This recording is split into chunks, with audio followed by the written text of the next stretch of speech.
Well, we got general election talk. I have a lot of hot takes. We got news coming up as well. All that coming in 1 second. First, I'll tell you about Lifelock. Recent Barnes & Noble cyber attack exposed customer email addresses, billing and shipping addresses, phone numbers, and transaction histories. Plus, some customers can't access their Nook ebook libraries. It's that bad. It's important to understand how cybercrime and identity theft are affecting our lives every day. We put our info at risk on the internet. You could miss certain threats by just monitoring your credit alone. Good thing there's LifeLock. LifeLock helps detect a wide range of identity threats, like your social security number for sale on the dark web. If they detect your information, they'll send you an alert. They're LifeLock. Right, Dawson? No one can prevent all identity theft or monitor all transactions at all businesses. LifeLock can see threats you might miss on your own. Join now and save up to 25% off your first year by using promo code Adam. Call 1-800-LifeLock or head to lifelock.com. Use promo code Adam for 25% off. Real men are an endangered species, shouted down and hunted. But Adam knows you're out there, alone in a sea of cowards. That's why he built a place for you rare breeds to come together. That's why he created Renaissance Man. At redmanusa.com, you'll find your one-stop shop for all the products that Adam and real men like yourselves actually want. Things for the outdoorsman, the drinker, the driver, and yes, the lover. Renaissance Man is where Carolla fans go to find carefully curated gifts, vacation packages, and articles on things that are actually interesting, not blogs about which statues should go next. It's a calling card. A place for those who understand that the noblest pleasure in life is living it well. Head to renmanusa.com for yourself or the man in your life. And get ready, because this Christmas, Adam Carolla brings you Renaissance Man.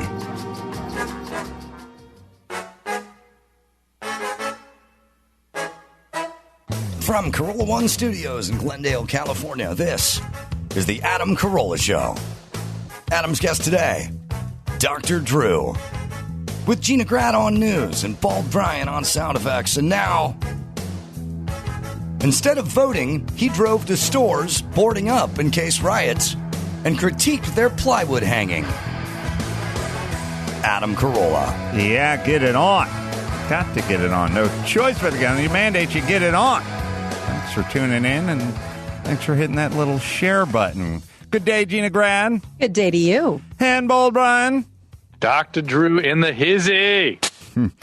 If you got a store and you're boarding it up, this is probably a little late, but... there's probably going to be reason to board for the next few weeks. CDX plywood is fine, but OSB, oriented strand board, is cheaper. It's a fair bit cheaper, and it may be more durable. It may stop a boot or a sledgehammer better, in my opinion. I don't know. Ace on the loot. Yeah, they will let you use oriented strand board for shear wall, like when you skin the outside of a house for earthquake protection, and they'll let you use it to sheathe a roof too. So the city does not really recognize a difference structurally between those two. The codes don't.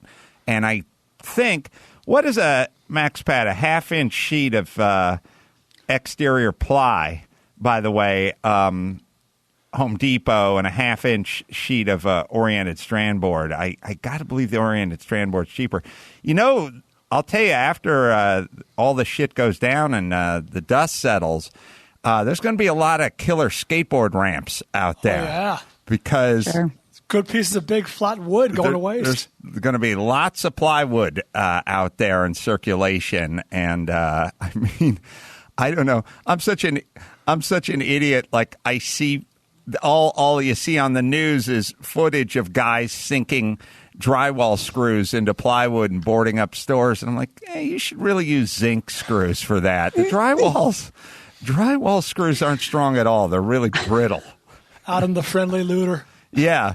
But by the way, I don't want to give any tips to Black Lives Matter, but all you got to do is get yourself a nice 18-volt Milwaukee impact gun, show up at the fucking place, put that thing on reverse, and back out 10 screws. A piece of plywood hits the ground. You can kick the center of a piece of plywood as long as you want. You can bang on it with a hammer. Nothing's going to happen. But you got those drills. You hit reverse on it. Screws just come flying out of there, and that'll be that. So anyone who's thinking about doing some looting, get that. Listen up. Okay, first things first. Loot a Home Depot. Go to the tool department. Get the impact guns. Don't get a cordless drill. Cordless drills are fine, but the impact guns are much better, the cordless ones for backing out screws. Use a magnetic screw cartridge, all right? Don't just put the stupid bit right into the chuck. That's bush league. Get the magnetic cartridge. And another tip, you're only going to use number 2 tips. There will be no number 1, which is a small, finer one, or number 3, which is a bigger one. Every single screw. I guarantee you in all of America, in every store that's been boarded up, there is not one number 3 or number 1 type screw in any of those places. It's all going to be number 2. So you're definitely going on a list before this show's over. Get some number 2 bits. Use your magnetic cartridge and use a battery-operated impact gun. Oh, you're probably going to need a step ladder. Oh I'm envisioning the young looter going into Home Depot with a list. Yes. A shopping list is this long. Like Jesse with Breaking Bad. I need chloroform. I need a Rubbermaid tub. Well, plywood's 8 foot tall. And when they put that shit up on a building, if it's sitting on the sidewalk, they throw it up long ways, So the top set of screws is going to be at the 8 foot mark. So you're going to need a nice little 3 foot step ladder. And the top of the step ladder, just for safety and looting, that's not a step. You can set your paint bucket there, but you don't stand on the top one. All right. Stay safe, everybody. What are the prices? Sorry. Let's see. OSB for 4x8 is $28.65, and I found a piece of plywood, half inch 4x8 for $1 more. All right. See, I told you it's big time savings. You can't afford not to. Well, times 1,000 liquor stores, it starts to add up. Adds up. That's right. I'm still thinking about your greatest idea to say, Tandy repair and Tandy items sold here. Yes. Just remember to print out your banner on a dot matrix printer with the perforated sides to really bring it home. With the tractor feed. Yes. Yes. All right. So got stuff to talk about. Was thinking a lot about the self-esteem movement. I was talking to Dr. Drew about it. And I'm wondering how that affects voters. And my theory is this. The self-esteem movement really, it's completely ill-conceived. The idea is good, like people should have high self-esteem, although even that's flawed because, as it turns out, murderers have high self-esteem. Dr. Drew has low self-esteem. People on death row have high self-esteem. But anyway, I get where your head's at. You want people to have self-esteem. Now, the problem is we're grafting self-esteem onto generations of young people who haven't earned it, right? They didn't earn it. We're just telling them to feel good about themselves. And I started thinking, well, how does that affect a group of voters? And I thought to myself, the part where you get free shit, or we take care of your college, or we take care of your health care, or we take care of your daycare, or we take care of your lunch, your school lunches, or whatever. That stuff's all pretty appealing to high self-esteem people. I think it as I describe it, meaning that kind of stuff sounds pretty good. Like, it's me. Why shouldn't I get some free shit? It feels, but it's not. I'm not saying it's your money. I'm saying it's probably someone else's money. In the case of, especially in the redistribution part of it, the part where why shouldn't people that have the money, why shouldn't they kick some down, or why shouldn't they pay more? Why should they get a tax break, or why should that person over there get more shit than me. Yes, Bryan. Sure. Just to clarify, when I said it's my money, I mean like it's my money that I don't have to spend and I can then keep on whatever the thing is, healthcare, student loans, whatever. That's where I was going with that. Right. Wait a minute. I'm still a little confused. Explain that again. My money I'm keeping. Yeah, I'm keeping my money. Oh, I'm keeping my money. I have to Yes. spend Yes. on something that I need. Right. So self-esteem movements, I don't think are good for votes because, I mean, whoever the candidate who does pander to that group is going to get more votes. But I don't think it's good. I don't think it's good for war, and I don't think it's good for the country either. And I do kind of wonder, like, how did we get from, ask not what your country can do for you, but what you can do for your country, that sort of thing where the politicians were like, I'm going to lower taxes and regulations and create more jobs and then go get a job versus I got a bunch of shit that I'm going to get you. Like, I'm going to take care of you. And I think it dovetails with the self-esteem movement, which has been going on for like 30 years now. And I think it's a general bad trend. I don't know how it's going to end. I don't know if it'll burn itself out, but I do know it is no way to run a fucking country. And I like people with low self-esteem. I was I don't know if I hope you guys are sitting down, but I was talking about Little Miss Sunshine to I have him on Love Boat. You have thoughts on this movie? To Dr. Drew, and I was, of course, breaking down the diner scene where Little Miss Fat Ass wanted to order ice cream for breakfast and was told by Kinnear waffles a la mode that was not going to be good because you eat ice cream for breakfast too often, you get fat. All right, first things first. Kinnear, everyone's staring at Kinnear like he's the worst guy ever. Is there a human being, including yourselves, who, if you walked into your kitchen on a Wednesday morning and your 9-year-old at 8 a.m.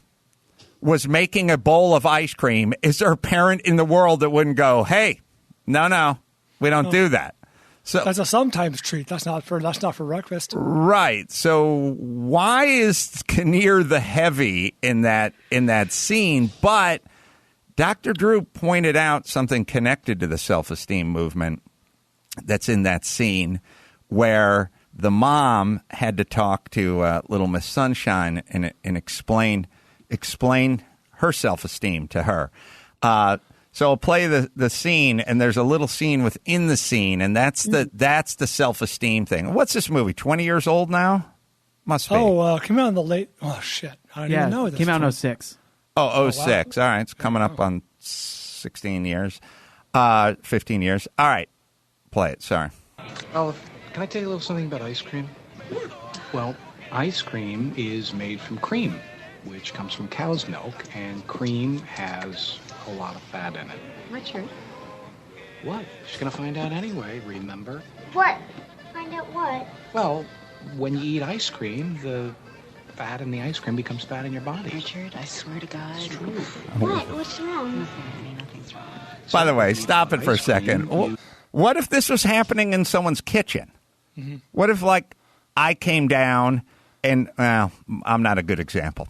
What if a regular couple was in their kitchen? Let's say their names are Bryan and Christy. Yeah, and Tessa was eating ice cream on a Wednesday, and the dad, Bryan, was in there going, Tessa, that's a treat. It's not for breakfast because if you eat it too much, you'll gain weight or it'll make you fat. Would Christy turn the corner and be like, Bryan, I swear to God. We have had this situation, not this exact, but like Tessa is, we Adam, we reached the level of the fridge on the bottom. Mm-hmm. And so Tessa can easily access what's in the freezer on the bottom. So freezer on the bottom. And so I had to redo the sniff. Right. And so Tessa can easily get into it, and she knows what ice cream is, and we have whatever in there. And if she starts to sneak something out, oh no, it's a unified front. Like, no, that's not for now. It's dinner time, or it's whatever, or it's not time for the treat. Yeah, right. You got to have the unified front. Right. All right. So it's a flawed scene, but there's a point coming in 15 seconds that I think marked the zenith of the self-esteem movement. So if you eat a lot of ice cream, you might become fat, and if you don't, you're going to stay nice and skinny, sweetie. Olive, Richard is an idiot. I like a woman with meat on her bones. I don't... why is everyone so upset? No one's upset, honey. I just want you to understand it's okay to be skinny, and it's okay to be fat if that's what you want to be. Whatever you want, it's okay. All right. Whatever you want. It's not okay They're on their way to a beauty competition. Oh, that comes into play. It's not okay to be fat. There's serious health consequences to being fat. It's not okay. That's the thing. That's the person. That's the group. Like, it's okay to be whatever you want to be. You can be this. You can be that. Everything's okay just as long as that's what you want to be. Right. Well, by the way, no one wants to be fat. You're just too fucking lazy, and you don't have the discipline because you have too much fucking moms like that and self-esteem telling you can do whatever you want all the time. Yes, Gina. Well, and just as a side observation to that scene, which I think is so telling and literally telling because she says it, the little girl isn't reacting to what the dad is saying.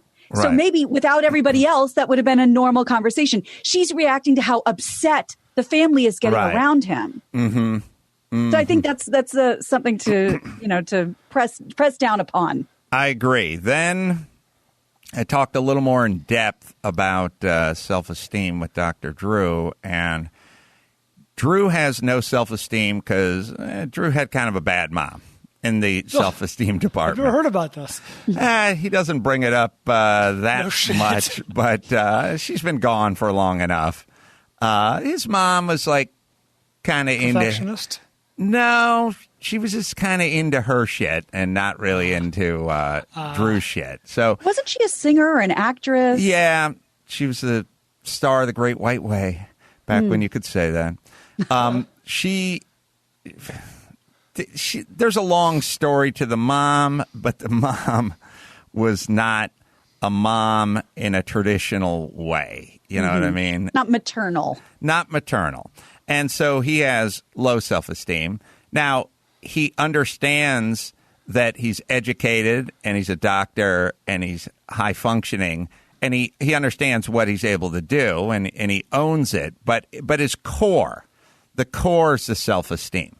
And so at his core, he doesn't have self-esteem, but he lives in the real world and he has ears and eyes, and he understands he drives a Porsche and lives in a big house.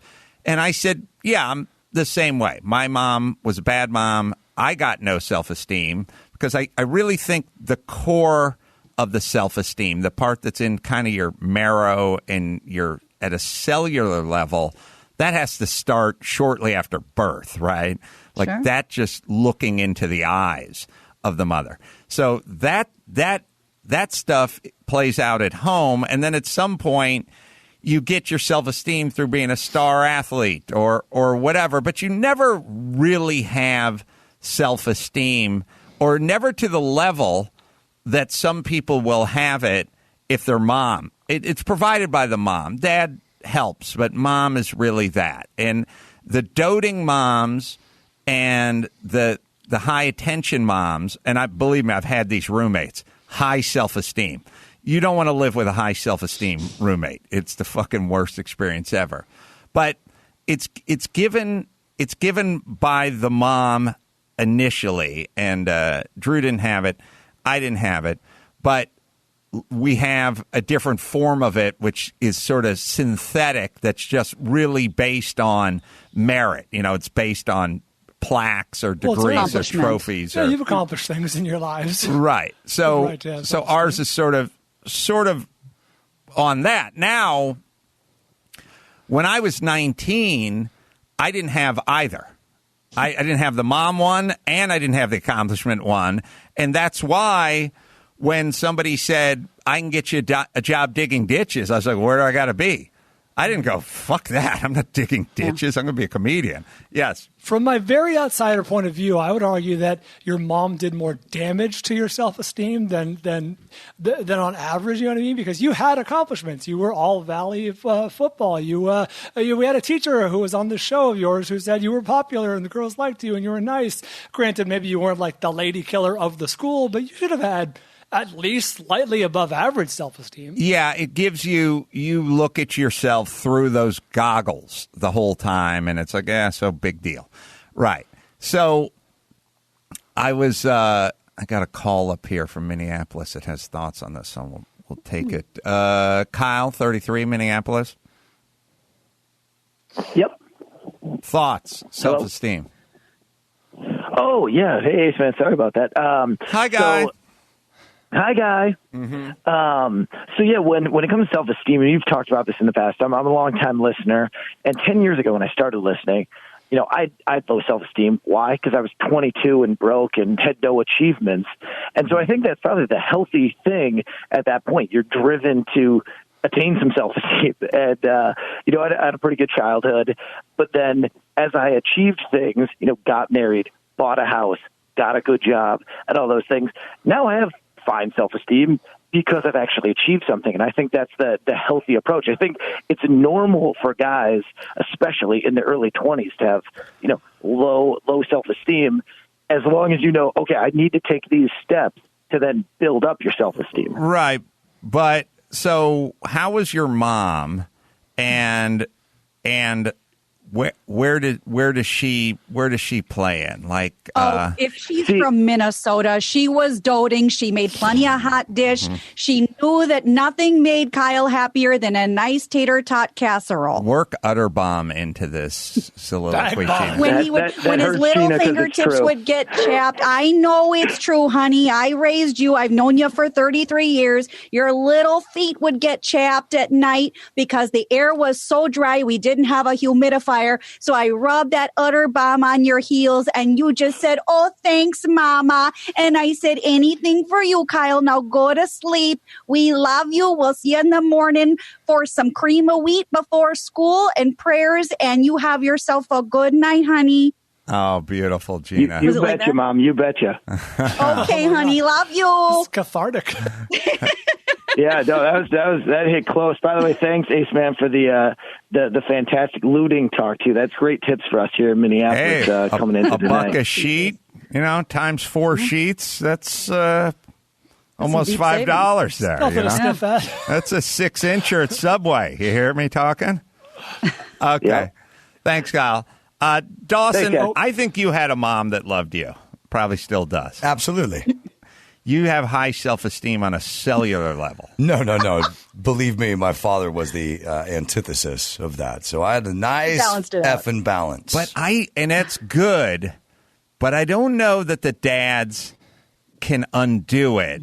They can distract it, and then some of these people, like my mom was great, my dad was a douche, but they still got the self-esteem from the mom. I don't know. Bryan, where are you at? I don't know. I think you may overestimate my self-esteem. It's a positive thing.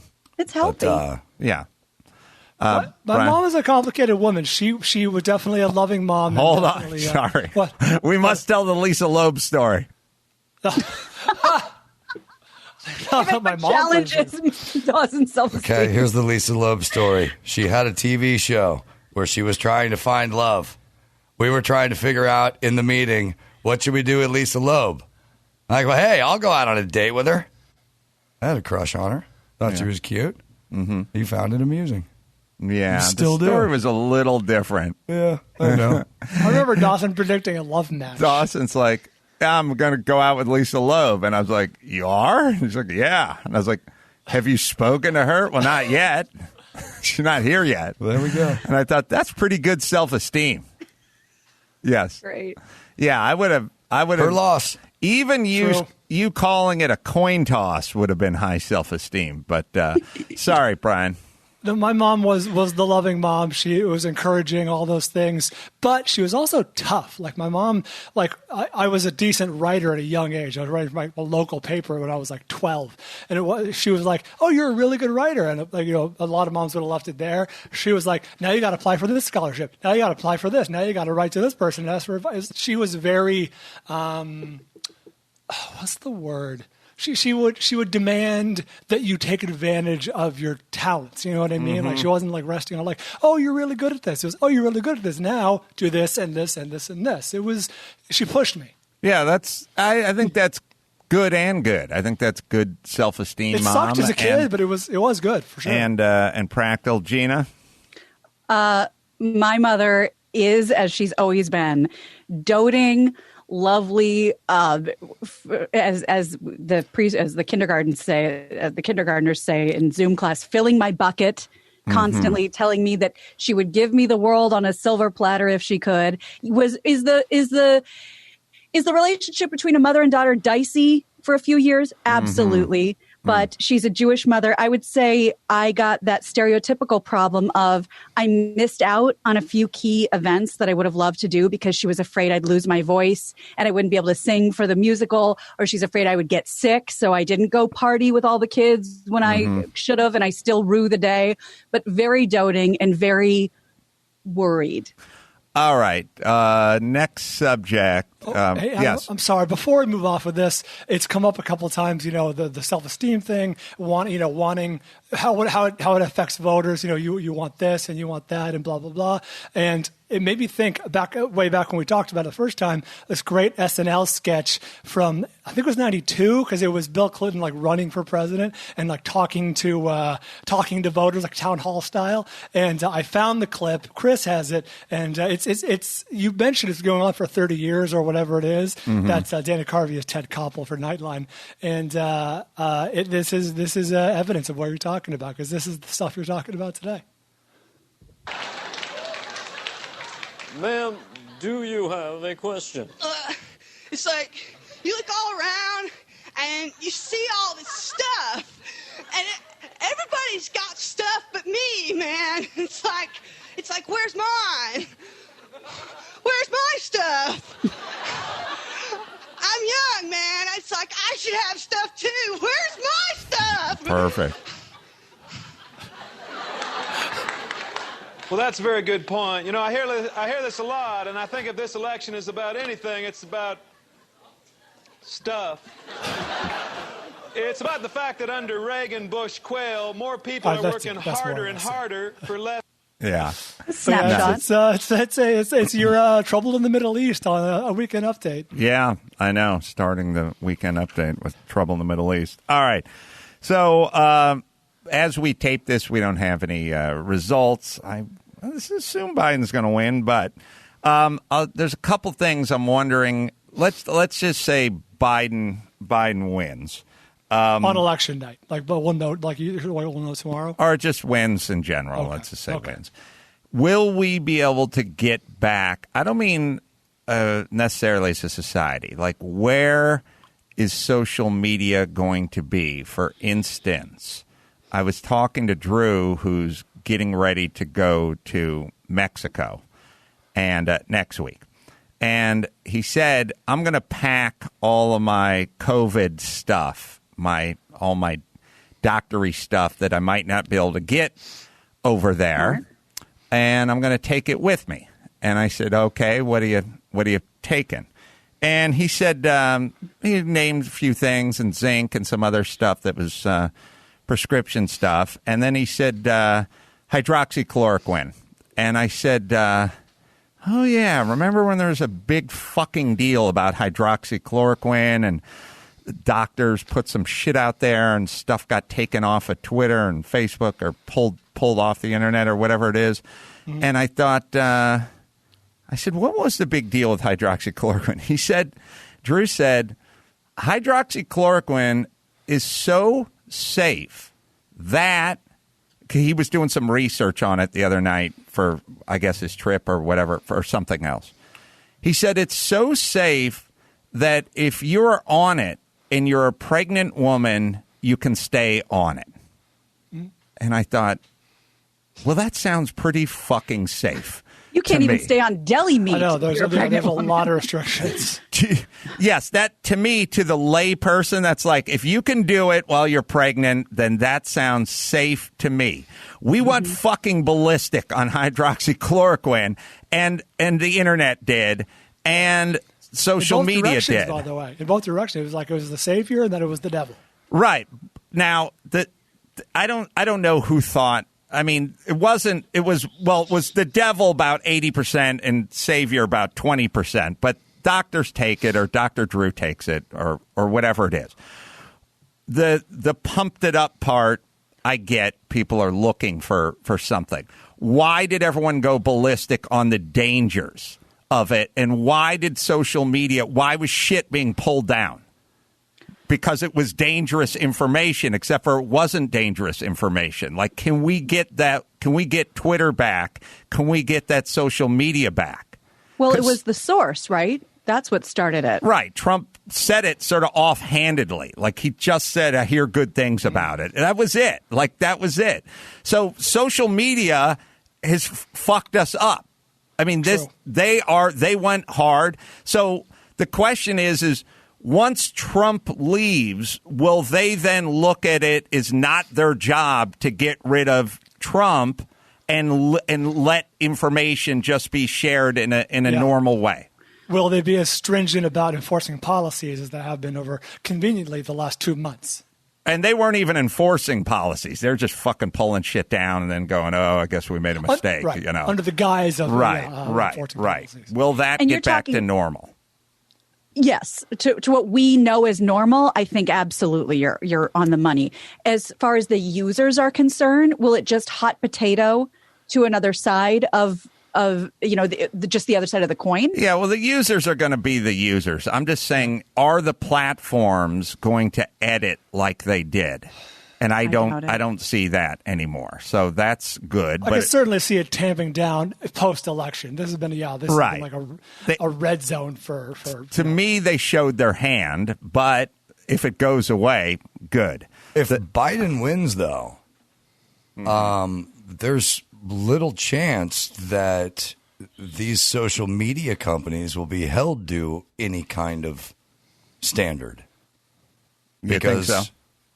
Well, they'll have no reason to have to change now and try to be more fair. There's going to be nobody. Right, but we're not going to see it. We're not going to experience it for 3 years until Dan Crenshaw starts running, and then they'll go after Dan Crenshaw. Then there'll be a lot more enforcing of policy. Right, then they're going to start enforcing policies. Right. The other, yes.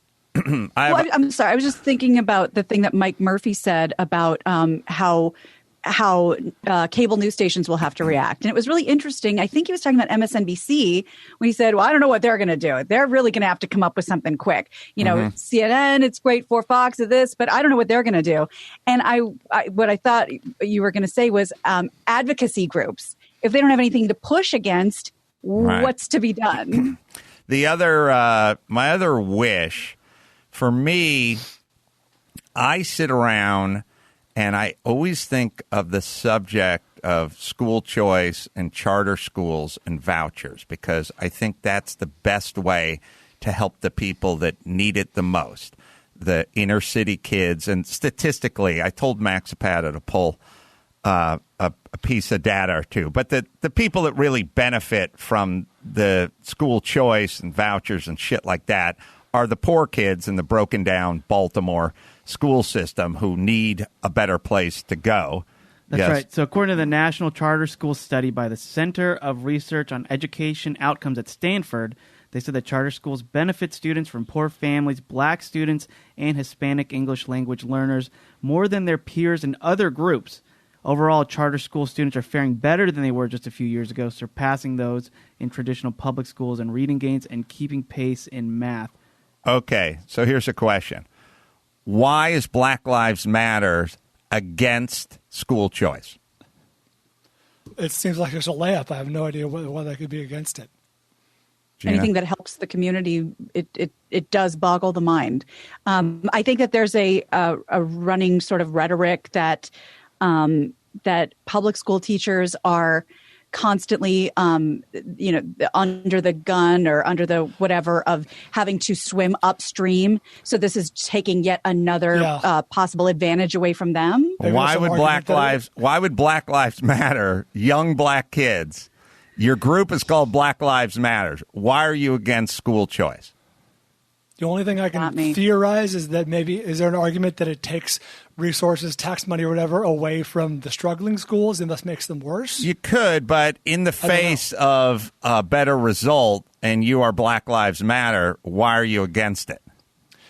maybe because the better result is for a smaller percentage of the population. You guys are thinking. You're thinking logically. I am thinking logically. I have no idea. It's because of the teachers' because unions. they're Democrats and they they're vote in with Democrat. they're in with the teachers' union. And to go back to your earlier point, what makes you think that this information, real information on how charter schools help real, hardcore underprivileged communities, do you think that that's going to be easier to find that information after an election that Joe Biden wins and the teachers unions and Democrats and Google and they're all connected in one big machine? I think it gets worse. It's possible. I don't have that much. I'm not a kind of conspiracy theorist, but what I'm seeing or seen the last few months is actually happening. But according to the Manhattan Institute, charter schools provide black students in poverty an additional 59 days of learning and math and 44 days of reading. So here's the world I want to live in. You're in a group called Black Lives Matter, and you are a Democrat. Fine. So go ahead and have all your thoughts and talking points about, immigration or taxes or whatever, the 1619 movement or reparations or slavery reparations or affirmative action. Have all that. But when one idea comes across that could actually help young black people, you don't have to say the fucking party line. You could just go, we want reparations and we want scholarships and we want free admission and we want, traditional black colleges to have separate dorms or whatever. We want all this stuff and we want this thing. Because when I hear you're against this, I now don't believe you. I don't believe you're so into black lives when you're against the most positive thing you could do for a young person, which is get them started at the right school. And by the way, you guys never stop talking about, I don't mean you guys, I mean Black Lives Matter. You never stop talking about how these schools are failing these kids. Good. Someone's got a solution. It seems to be effective. Why not get behind it?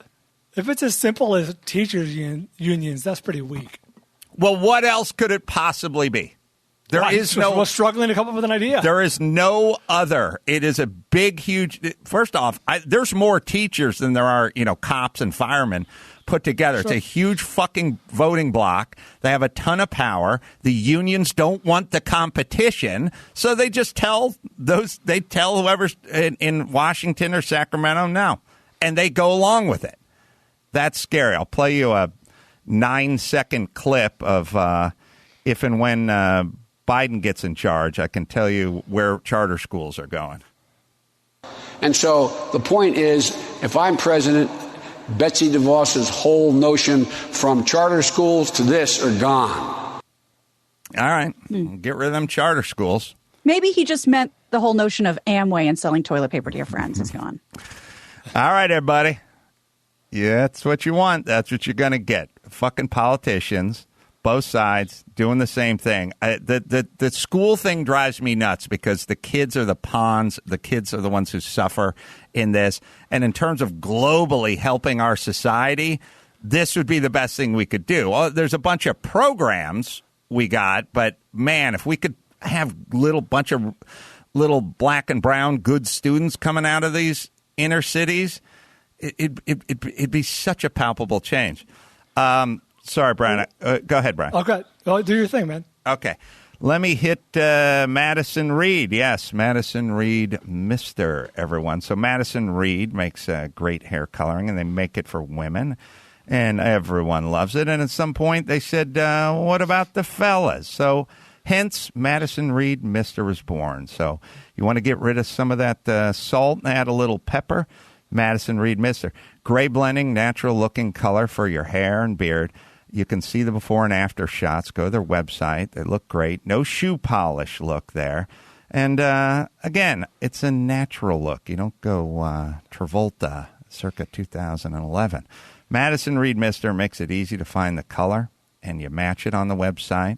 Put a little through your fingers, put on your hair, let it sit for 10 minutes, rinse it out, and you look great. It's Madison Reed Mister, right, Dawson? Go to MadisonReedMister.com. That's MadisonReedMR.com and use code Adam10 for 10% off plus free shipping on your first box. Again, that's code Adam10. Let's break and do the news right here, okay? Bald and Gina? Do it. Let's do it right after this. Give me the news with Grad. News with Gina Grad. Breaking viral, all those crazy Trump tweets. Give me news with Gina Grad. Trouble in the Middle East. Celebrity drunk meltdowns. Deep news with Gina Grad. The news with Gina Grad. So there's a lot of election news today. In fact, it's tough to find anything else, but your old buddy Gina did find a way around it. Remember we talked yesterday or the day before about how in Britain they found that this is the most heavily bet on event of all time. That's crazy. A British gambler has reportedly staked $5 million on President Trump winning the election, Whoa. a wager believed to be the largest ever political bet, according to Fox News. The former banker used private bookmakers registered in the Caribbean island, Curacao, for the best to bet at odds of. And Bryan, I meant to ask you this before the show because I have no idea. It's for the bet at odds of 37/20. Do I say 37 Jesus over Christ. 20? I hate these international casinos. So I don't know what that that's means. more or less 3-1. Right? Okay, Or is thank no, you. It's 2-1. Oh, it's not even 2-1. Well, It's, 40 would be 40, 2-1. Yeah. Okay, so it's not even 2-1. So yeah, the odds on Trump on the bet on lines of the world right before the election were in the neighborhood of -165, -180, right around there. So this kind of falls in line with that. He must have made the bet semi-recently. More importantly, how's Johnny Weir doing? How many people are left in Dancing with the Stars, and where's Weir coming in? So first Jeannie off, Mai just got out because she has epiglottitis, so that eliminated one. I know. I gave it to her. I put it in a sandwich and I put it in her dressing room. I don't even know what that is.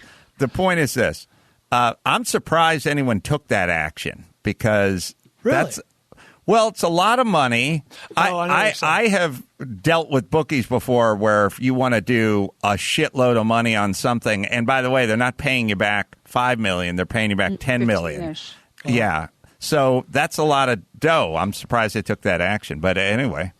What's interesting, so obviously in 2016, a lot of the bookmakers took a fucking bath on Trump. They had him as huge underdog, and he won, and they got roasted. This year, despite Trump being decent, you would even say a good-sized underdog, they are keeping the odds very tight. Like I said, the biggest I saw Trump was -180. That's not even that big of an underdog. They are playing it safe this year.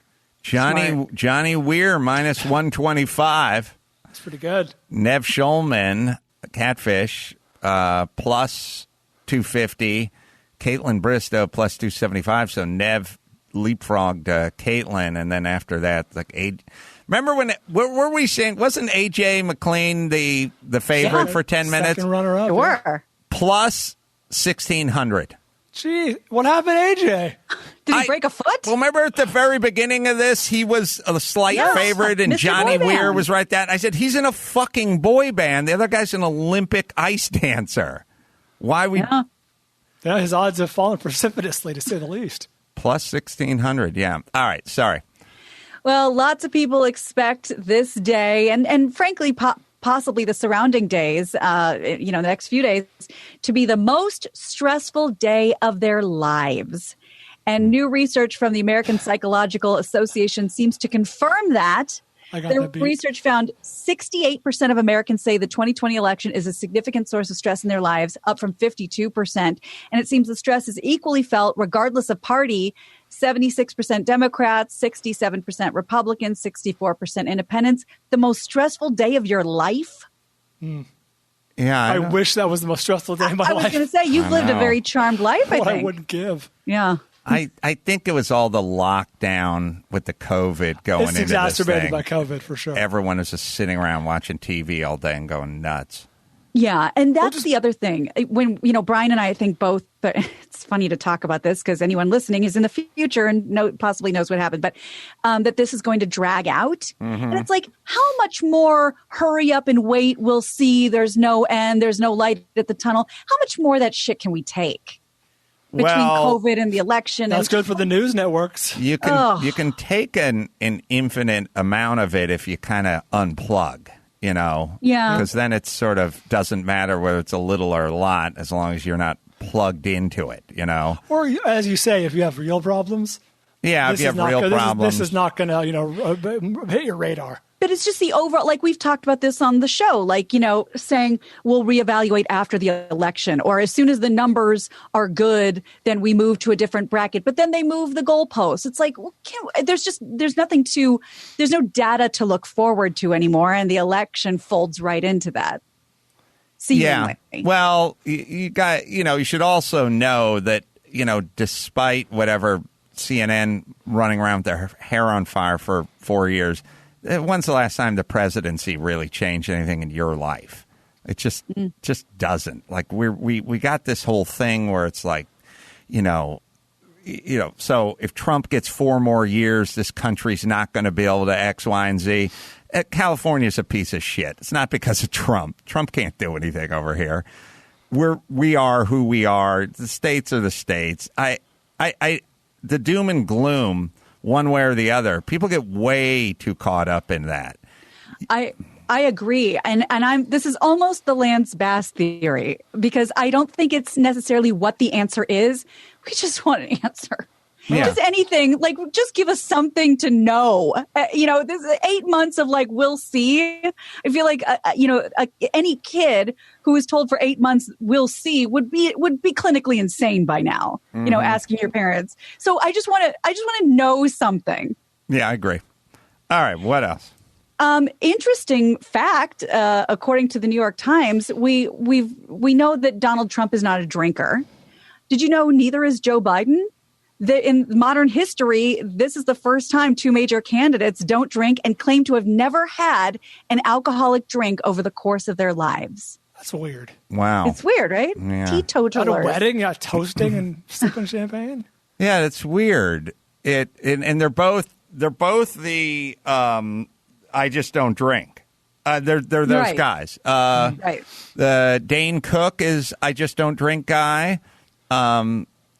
Dennis Prager is I just don't drink guy. Yeah. Maybe Chris D'Elia. I don't know. There are some I just don't drink guy. Bobcat Goldthwait is I don't drink because I got sober. Right. But Bob got sober at like 18. Didn't Fitzdog? Yeah. It was young, yeah. I'm sorry. I don't respect that. Boy.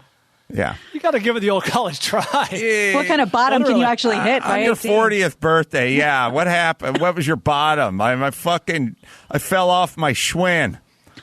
And my teacher in the 11th grade, I vomited during the class. Like, what is your bottom? What was by the way, when I was 18, I was just living my bottom. I didn't need any booze. I was going to say, you stuck a flask at homecoming? Go get on board. I didn't need booze to hit a bottom. I was living the bottom life. Oh, yeah, you were a downright crab. The booze would have been a nice distraction. Excuse. Yes. Rationale. Right. All right. Human crustacean. Well, speaking of life under the sea, there is a new song that has become the most watched video of all time on YouTube. No. It was Despacito from 2017. Some people may have found that song annoying. You ain't seen nothing yet. This song is, you know what? I'm just going to put you into the same torture. Is it Baby Shark? This is the most. Oh, it is! Oh, my God. Video of all time. Go for it. Oh, Tessa loves this. Is a jam. This song kind of cooks. Oh, scroll through. We didn't need to see the intro. Start it like. I'll wait for the kick in. Oh, God. So this song has been streamed for the equivalent of 30,187 years. All right, pot it down, please. Sorry. 30,000 years is the equivalent that this has been streamed. Pinkfong, the South Korean company, 30,000 years. 1,000 years, created the children's song Pinkfong? Pinkfong. Oh, I thought you said thong. That's like the worst froyo place ever. It's fucking This yogurt tastes like ass, dude. They made over $5 million on the streaming alone. But here's the thing I don't understand. This chant This song has been around forever. Oh, yeah. Did you guys not? I mean, I was a camp counselor, and when we were little kids, we were going Baby Shark, do. Oh, really?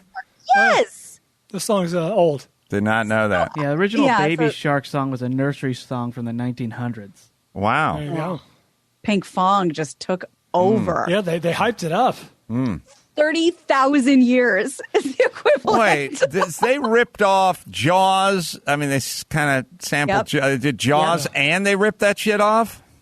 Yeah. No. I'm sure it's in the public domain by now, but yeah, the opening is very do. Yeah. No respect for that group, or whoever they are, or whatever it is. We have the Dawson Kayla Sex asking out Lisa Loeb. Here you go. 60 seconds. I would love the chance just to go out with you one night. We can have a good time. I'm not looking to get married. I'm not looking to tie you down to anything. I just would love to hang out with you, get to know you a little better. If you are honestly single, I've had a crush on you for like the last 7-8 years. Wow, and that's it would a be long really time. cool. That's nice. Well, we could hang out for fun for friends. For friends, right? Lisa, let me you ask said you. he's not interested in getting married. No. I want somebody who's looking for some clock serious. there, my brother. I didn't mean it that way. Yeah, that was a I'm mistake. not The minute looking I at heard I see. No getting pressure married is what you're saying. Saturday. Okay.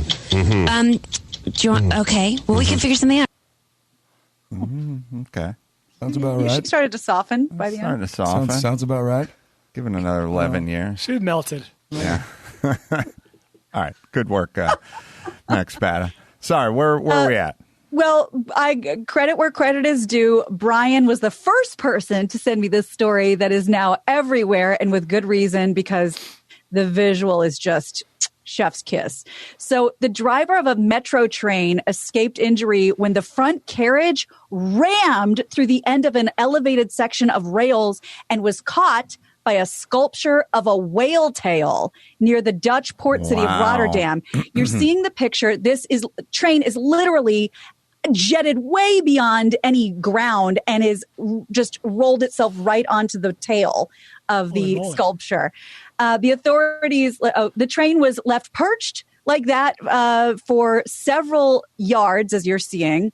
The authorities said late Monday that a crane would attempt to lift the train off the whale.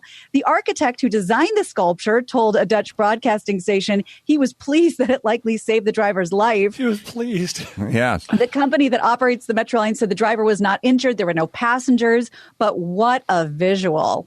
I got an idea for a song called Giant Whale. Write that down. We're going to make $1 billion. Yeah. We're going to stream it for 33 years. Giant whale, saving trains, big gas sculpture. See, this is important. This is why we need sculpture to reflect actual things that are on this planet. Because if that was a piece of modern art, that guy'd be fucking impaled right now. Exactly. And dead. Would have torn it open. Right.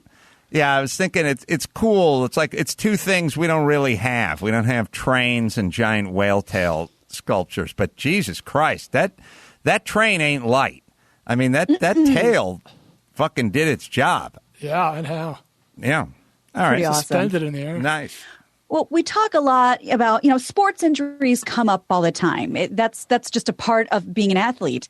Now, eSport injuries are on the rise. And It's like Revenge of the Nerds when the fucking guy broke his leg playing chess. Well, that's the thing, not just carpal tunnel, though that does happen. Apparently, we're seeing players burn out because of depression and insomnia from their eSport, even dealing with injuries like torn ligaments, physical breakdowns, carpal tunnel, like I said. Many medical professionals are still learning that eSport competitors are at risk from serious health issues, but there's little official guidance on eSport medicine, and doctors often don't get a chance to assess a pro gamer before their injuries and ailments ramp up to, a little knot in your wrist, but now they're worried. And it makes sense. I mean, yes, I get the wrist movement, but depression and insomnia, you're playing video games 24 hours a day. I get it. You can't do one thing for an extended period of time and not have some sort of residual residue, side effect, negative, whatever. That's just whatever it is, even if it seems sort of harmless, you just can't. We are we are built for like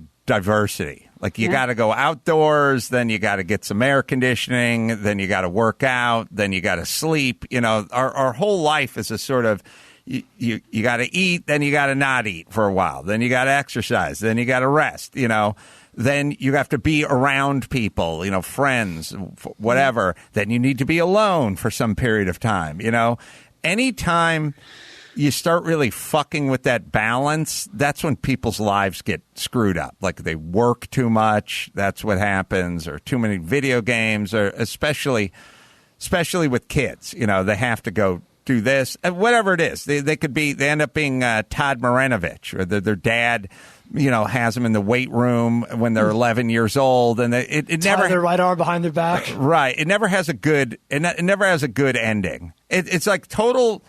We are so wired for diversity. We can't even eat the same fucking food 2 nights in a row. Yeah, I had that for lunch. I'm good. Like, I do love the people who fucking freak out over like, well, so have sushi 2 nights in a row. We had it last night. I just had it. I know. I don't understand those people. I don't get it. I don't get it either. Is sushi good or not? Answer yes. Oh, shut the fuck up. We're getting sushi. Yes. All right, one more, Gina. Oh, right. So I'm going to leave it to the choose your own adventure. Do you want to see something gross or smell something delicious? See something Smell is going to be gross. difficult to pull off. Yeah, imagine smelling it or see something pretty off-putting. It's not. Is it someone being injured? No. I can't see someone being injured. I'd call it a self-injury, but no. Self-injury. It's like a tattoo or something? Something like that. All right, let's see the gross thing. Okay. Body mod guy. We have a new body mod frontrunner. Oh, fucking body mod guy. Pick your medicine. You're going to hate this. Door number 2. A German man named Rolf Buchholz has set the Guinness World Record for the most body modification and has no plans to stop. Roll that tape. He's 61 years old. Oh, no. It's got horns and It's just no. I can't even tell you how many piercings he has. Yeah, you don't have to listen to it. All right, get rid of it. He did his eyes black. I can't look at this. I can't say that. Subdermal piercings. Now I got to know what we're going to smell. And yes, including horns on his head. All hats off to you, Rolf Buchholz. You can't fit a hat on his head. Ugh. No, he said hats off. Hats are off. No shit. I wonder how his mom was. Yeah. Probably a nun. It's such a. Ugh. I barely get pierced ears on a dude. I barely get it. I barely get tattoos. I make an exception. I think Carson Daly has a tattoo. He had a beloved stepdad, and his dad passed away. And I think his dad was a Corvette guy, and he got like a smallish Corvette with the dad's name on it or something. Like, I'll make some room for that. Especially good step parents. You know, when you have a killer step parent, you fucking won the lottery, because step parents don't always have to be that fantastic. Having a good stepdad, I think his dad, and he had one of those fucking good jobs too. I think his stepdad ran like the pro shop at Riviera or something. It's a big golf club, or maybe a place in Palm Springs, or maybe both, or whatever. So Carson was like playing golf with Tiger Woods when he was 12, kind of thing. Yeah. So should I be insulted if in 20 years this stepkid doesn't have a big G on his arm for me? Yes. Yeah, it's going to be longer than 20. But the point is, you know, what the rules should be? Stepdad, biological dad, mom, whatever. You either should have a job where you make good money and you could go golfing with your kid, or you could provide things like that. In lieu of that, fucking get a cool job. Like, have a job at an ice cream parlor or something. You know, manage a Swenson's. You know what I mean? Like, have a fucking job where I'll tell you the opposite of that. my grandmother worked at the Veterans Administration in Westwood. It's like, oh, can I come hang out and see what's in the vending machine? Big perks. Yeah, like have a... She made up for it with love to give. Oh, wait. Yeah, just have a job that's like fun where you could... Even my buddy Ray, his mom worked as a cocktail waitress at the Far East Terrace, a Japanese joint in Toluca Lake. Now, Irene, she was a 45-year-old cocktail waitress. Like, you know, it wasn't great, but didn't make a lot of money. Came home every night with a bunch of Chinese food. Ooh. And tips before the ATM, pre-ATM, a smock full of singles and fives, and could easily peel a few off and tell you to go to the liquor store or whatever it is. That's a perfect example of a job that you're a middle-aged cocktail waitress. You haven't hit the lottery, but you got the Chinese food and you got the bucks. All right, let's bring it home, Gina Grad. You got it. I'm Gina Grad, and that's the news. Gina Grad. That was the news with Gina Grad. Last but not least, there's Geico. Do you own? Do you rent a home? Well, you must do one or the other. I bet you do. So, you know, you can work hard. You want to know what's easy? Bundle those policies at Geico. Geico makes it easy to bundle your homeowners, renters insurance along with your auto policy as well. It's a good thing, too, because you already have so much to do around the house. Just go to Geico.com, get a quote, see just how much you could be saving. Makes it Geico easy at Geico.com. All right, let's see. We're going to take a break here, and then we're going to talk to Dr. Drew on the Stereo app right after this.